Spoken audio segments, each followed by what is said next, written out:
Așa. I-am dat astea jos, în stânga și în dreapta. Deci și din stânga și din partea dreaptă. Chestiile astea două. Acum urmăm să montăm tot suportul. Deci chestia asta vine pe partea dreaptă. Ăsta la fel. Asta e tot ce ține bara aia. Asta de aici. Cum trebuie procedat? Ăsta trebuie de aici îndoit. O să vă arăt imediat cum îl îndoi.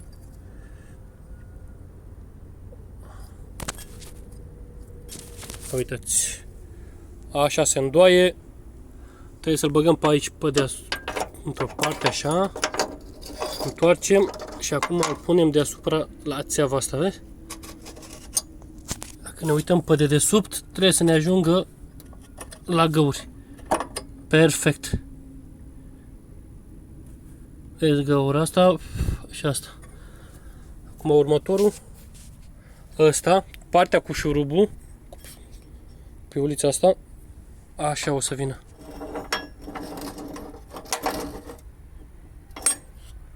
Astea două aici. Următorul.